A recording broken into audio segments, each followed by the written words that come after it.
بسم الله الرحمن الرحيم. الزمالك بيقدر اللي هو يتعادل مع كايزر تشيفز. حد هيقول لي احنا هما اللي متعادلين معانا في الثواني الاخيره، اقول لك لا، انت اتفرج على الماتش تاني وشوف ان بعد الجون اللي انت جبته او الهدف اللي انت سجلته بتاع الجزيري، انت عملت ايه طول الماتش؟ انت طول الماتش طبعا مش موجود. مفيش اداء، مفيش حاجه تتكلم عنها. انت ممكن، انت بره ارضك فمش مطالب منك ان انت تعمل الاداء الهجومي بشكل قوي، بس مطلوب منك ان انت تدافع بشكل اقوى. انت لا لقيت هجوم ولا لقيت دفاع. بس انا مش شاغلني كل الكلام ده. انا لا شاغلني ان انت اتعادلت، ولا اللي اللعيبه ما كانتش بتلعب، ولا صبحي لعب مكان عواد اللي كان بيشارك، ولا كل الكلام ده مش فارق معايا. انا فاهم حاجه واحده بس: فتوح خد انذار في الدقيقه 90 ليه؟ يعني انا مش فاهمها. يعني الكره كانت لينا، فاول لينا احنا، وفتوح ما اشتركش في اللعبه وما جاش ناحيه الكره اصلا. اتفاجئت اللي هو خد انذار. طب خدها على بناء على ايه؟ مش عارف. مش هنتكلم ونقول ان ادائك وحش، لان احنا كلنا طلعنا اتكلمنا قلنا الاداء وحش.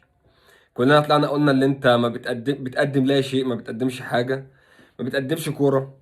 مفيش روح، مفيش حميه، مفيش جمله متفقين عليها. احمد عبد الرؤوف مش عارف ايه اللي حصل. خلاه اللي هو ادارته للماتشات بقت بالشكل ده، او ممكن هو اول ماتش جه مسكه بس قدر يدير بشكل كويس، وباقي الماتشات لا. على طول كنت بطلع اقول اللوم على اللعيبه، واللوم على مش عارف مين والاداره او اللوم الاكبر على الاداره. بس انت النهارده بتلاعب فرقه في ارضها. كايزر تشيفز بتلعبوا في ارضها في جنوب افريقيا. انت سجلت جول، بتدافع وحش وبتهاجم وحش.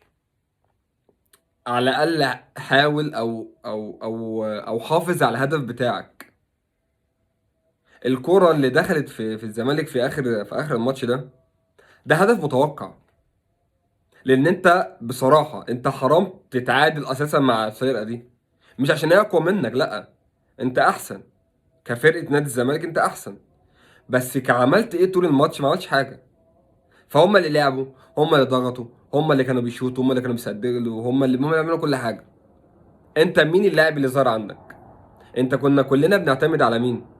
قال لك خوان بيزيرا. كنت انا اول واحد برضو طلعت اتكلمت قلت ان خوان بيزيرا لعيب كويس جدا جدا، لكن اناني جدا جدا. خوان بيزيرا من نوعة اللعيبة اللي هو عايز هو اللي يبان في الصورة على طول. هو اللي يبقى باين في الصورة، ممكن عشان سنه صغير، لا اعلم، مش عارف. بتمنى ان هو عشان سنه صغير فهو واخد المواضيع كده، اللي انا بان قدام الجمهور قدام الاعلام، الناس كلها بتطلع تتكلم عني كذا كذا، تبقى فتره وتعدي. لكن هو لازم يركز في الملعب اكتر من كده. انت ما عملت ليش حاجه. طيب انا نفس الشخص برضه اللي طلعت اتكلمت قبل كده، قلت ان شيكو بانزا فعاليته على الجون احسن من بيزيرا. في كذا حد اعرفه يعني لما شاف الفيديو بتاعي في الحته دي اتكلم وقال لي ازاي الكلام ده مش صح وكده. طب دلوقتي انت لو جيت تقيم بزيرة على الفترات او الفتره اللي قضاها في نادي الزمالك او الكام ماتش اللي لعبهم مع نادي الزمالك، هتلاقي عمل لك ايه؟ ما عملش حاجه الجامده قوي، غير اللي هو بيقدر يفك لك الضغط الدفاعي اللي عليك. يعني انت تديله الكوره وانت مضغوط يقدر يطلعك من نص الملعب بتاعك لبتاعهم، او يقدر يعدي لك واحد لواحد، اتنين لواحد ويروح. غير كده فعاليه على الجون فيل مفيش. شيكو بانزا النهارده اللاعب العشوائي اللي عندنا، هو عشوائي كده كده. فالعشوائي قدم لك عشوائيه كوره وصلتك اللي انت كان ليك ضربه جزاء ما اتحسبتش. وصلتك اللي انت كان ليك كذا كوره لو اتعامل فيها بشكل احسن من كده كانت هتبقى اخطر على المرمى بكتير. لكن هو لاعب عشوائي. انت بدأت الماتش في الدقيقه 3 هدف، مفيش احسن من كده. خلاص شكرا. يعني انت نازل الماتش كسبان 1-0. الدقيقه اهو الدقيقه 5 كان هيجي فيك جون سرحان من صبحي. سرحان هو مش موجود. موضوع غريب. غريب اللي انت تشارك صبحي على حساب عواد اللي هو كان بيلعب وكان مقدم معاك في السوبر. طب بتلعبه ليه؟ مش عارف. طيب هل هو راجع من الاصابه جاهز 100%؟ كنت لعبت السوبر. طالما ما لعبتوش يبقى مش جاهز، فما جيش في ماتش زي ده والعبه. ده اللي انا اعرفه. شوف، ما فيش اي لاعب فيه ظاهر غير الجزيري. الجزيري عمل كل حاجه النهارده تعتبر في الكوره. هو اللي كان بيضغط، هو اللي كان بيدافع، وهو اللي كان بيهاجم، وهو اللي كان بيضغط على الكوره، هو اللي كان بيغلط المدافعين. وبانت في الجول الثاني في الدقيقه 7، جون صحيح ما فيهوش اي حاجه. بس كالعاده مش هنتكلم في التحكيم، لان التحكيم في افريقيا كلها بشكل عام كده. عليك وعلى غيرك، مش عليك لوحدك. يعني مش على الزمالك لوحده. هل انا النهارده اتعادلت بسبب الحكم بس؟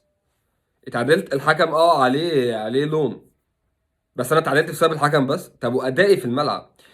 مفيش اداء. فما تقوليش الحكم لوحده هو السبب في كده، لا. انت ما قدمتش حاجه تشفع لك او تشفع للجمهور يقول يتكلم عنها، يقول لك انت فعلا اتعادلت بسبب تحكيم. لا، انت ما اتعادلتش بسبب تحكيم بس، اتعادلت عشان انت ادائك وحش ثم تحكيم. سيب موضوع التحكيم ده لاخر حاجه. الدقيقه 40، الكره بتاعت العشوائي، كانت ضربه جزاء فعلا واضحه، ودي ضربه جزاء ما اتحسبتش. لاعبي كايزر تشيفز هي نازله بتضرب، لعبها قوي. دي برضو نقطة من النقط اللي أنا اتكلمت فيها على خوان بيزيرا، إن أنت بتمسك الكورة كتير في رجلك، فاللعيبة خلاص خدت اللي أنا هضغط على اللاعب ده بالشكل ده، فهاخد منه الكورة فهحجمه فهوقفه. بانت من أول ماتشات، من بداية ماتشاتك، من مرارة بقى بوادي دجلة، بالجونة، بأي فرقة كانت تيجي تلعبك كانت بتضرب كوكا، أي فرقة تاني بتلعبك. ركز مع خوان بيزيرا هتلاقي أغلبية الماتشات هو بيتضرب. مفيش حماية ليه من الحكم. تمام. انت بقى كمفروض لعيب محترف، او كلاعب كوره، او كجهاز فني، او كحد بره شغال صح، يتكلم مع اللعيب ان انت ما تطولش الكرة في رجلك زياده عن اللزوم. في كرة اللي هو فضل يحجز عليها دي لحد ما وقع لوحده، واللاعب جه خدها واتحسبت عليه هند. انت جاي، انت ما انت كان قدامك كذا مره تباصي ما عملتش كده. انانيه غير طبيعيه طول الشوط الاولاني. انانيه يعتبر طول ما انا كاتبها اهو ان لازم احمد عبد الرؤوف يطلع بخوان بزيره بين الشوطين. لو كنت طلعته بين الشوطين انت بدلته جت، بس جت متاخر. لو كنت طلعت بزيره من بدايه الشوط، على الاقل على الاقل كنت هتديله سنه ان انت ايه، قرصه ود اللي انت لو لا انت مش حلو فهتطلع، مش هتكمل بقى الماتش حتى لو انت حلو، حتى لو انت نجم الفريق. الدقيقه 50، هدف ضايع من بزيره في بدايه الشوط الثاني. الكرة يلعبها كده في الزحمة، المدافع طلعها من على خط المرمى. الدقيقة 57، إصابة الجزيري ونزول الدباغ. نفس الشوط الأولاني. وممكن كمان يبقى كايزر تشيفز مسكت عليك كرة أكتر في الشوط التاني، هجماتها بقت أخطر عليك في الشوط التاني. ما حدش عندك في نص الملعب بيمسك كرة كويس. محمد إسماعيل لعب في مركز غير مركزه. من وجهة نظري يعني قدم إيه اللي مطلوب منه، لأن هو مش مركزه فمش هلومه. أي لعيب بيلعب غير مركزه أنا ما بلوموش، بلوم المدرب ان انت حطيت اللاعب ده في الحته الفلانيه. الدقيقه 76، ينزل بنتايك مكان محمد اسماعيل، اكيد اكيد عشان خاطر الانذار، ان غير كده تبديله ما تبقاش مفهومه، ان انت تدخل فتوح في نص الملعب وتخلي بنتايك جناح او باك. الدقيقه 87، ينزل يخرج بزيرة وناصر ماهر اللي ما كانش موجود نهائي نهائي طول الماتش. ناصر ماهر من ساعه القايمه بتاعت المنتخب ما طلعت وناصر ماهر مش موجود، ينزل مكانه احمد شريف وادم كايد. كده مفيش حاجه اتقدمت من الاتنين، غير التمريره اللي عملها ادم كايد الانفراد اللي جه للدباغ، اللي اتحسب اوف سايد. ان الحمد لله اللي هي اتحسبت اوف سايد اصلا، اللي هي كده كده لعبها بره يعني انا راح انفراد فهو ما صدقش فطلعها بره. الدقيقه 91، الدباغ بيسدد كوره، هي كده كده كانت طالعه بره اصلا، دي اللي كنت بتكلم فيه اللي هو الكوره. الدقيقه 93، انفراد تضيع برضو، اتحسبت اوف سايد، فالحمد لله لقيت اوف سايد اساسا. الدقيقه 95، الهدف اللي جه في صبحي. قال لك اصل صبحي في العرضيات احسن من عواد.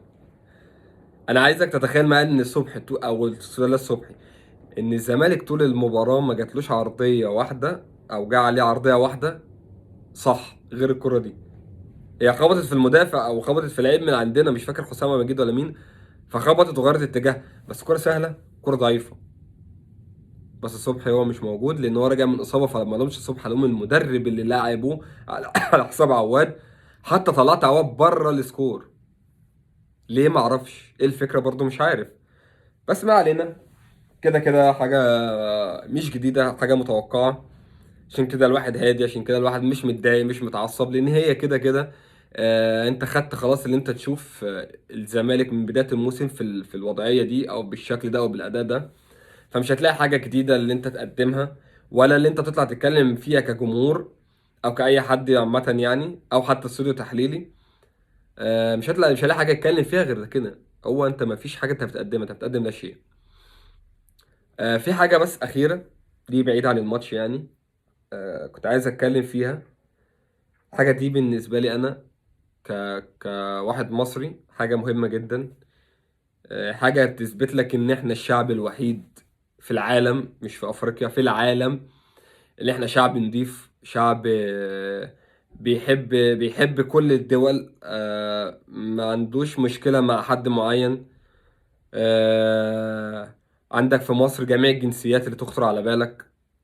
ما شفتش قبل كده، او قليل قوي قوي قوي بنسبة تتخطى او ما تعديش النص في المية، ان ممكن تلاقي واحد بيعامل حد مغترب بطريقة. يا جدع ده لو حد من بلد، يعني انا مثلا من اكتوبر رحت بلد تانية او رحت اي محافظة تانية في مصر، بيقول لك ده غريب مش مننا فاكرموه، من انا مصري وهو مصري.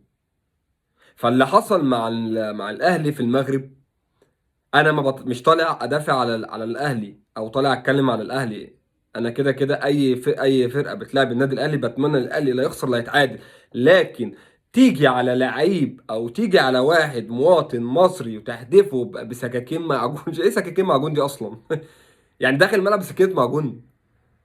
ده هنا في مصر اللي بيقول لك اصل تفتيشات، واصل ما فيش هنا حكومه، وما فيش بياخدوا غطيان الازاز وانت داخل الملعب. داخل الملعب بسكينه معجون. انا هنا اقف، هنا اتكلم، هنا اقول لا. اتمنى لك تخسر بس ما اتمنلكش الاذيه. اتمنى لك ما تكسبش بطوله بس ما حدش يجي عليك. ابقى مش عايزك تكسب ولا تتعادل، عايزك تخسر بس ترجع سليم، ترجع من المكان اللي انت فيه سليم. لما الزمالك عمل او لعيبه الزمالك عملت مشكله في الامارات، كله راح صاحبين اللعيبه وراحوا حابسينهم. وقال لك اصل انت بتسوق او بتسوق للدوله اللي انت جاي منها، وده نظام ودوله. طب هل المغرب دي اللي هتنظم كاس العالم؟ يعني هل ده قدام العالم كله شايفه بالشكل ده وشايفه المنظر ده، ان الجمهور داخل وبيحدف اللعيبه وبيضربهم وبيتهاجم عليهم؟ ومش اول مره تحصل، اذا كانت فينا ولا في تونس، اللي اللعيبه بتاعت الاهلي يتحصل معاهم نفس الكلام ويتحدفوا بازايز ويتحدفوا، وهشام محمد يتعور ويتحدفوا عليهم طوب وكذا وغيره وغيره وغيره. هنا بقى بينتهي كل الانتماءات. ما بنفكرش غير في حاجة واحدة بس، ان ده مواطن مصري او لعيب مصري يرجع زي ما رحل عندك في بلدك معزز مكرم، يرجع معزز مكرم غصب عنك. لان انت لما بتيجي هنا، بتيجي في بلدي انا بتلعب اهلي زمالك ترسانة محلة بني عبيد كفر الشكر، بتخش معزز مكرم بتخرج معزز مكرم. بتبقى موجود لك احسن استقبال، احسن بعثة، احسن اكل، احسن شرب، احسن فنادق. فانت غصب عنك لعيبتي او لعيبة اي مواطن مصري او لعيبة اي نادي مصري لما تيجي عندك تحترمها، تشيلها فوق دماغك. مش قادر انت، مش قادر تنظم ومش قادر تأمن ملعبك وتدخل جمهورك والناس اللي عندك تحترم نفسها وتحترم اللعيبة اللي موجودة، كلمنا يا باشا واحنا نبعت لك ناس من عندنا تأمن لك المدرجات عادي. غير كده ما اعرفش.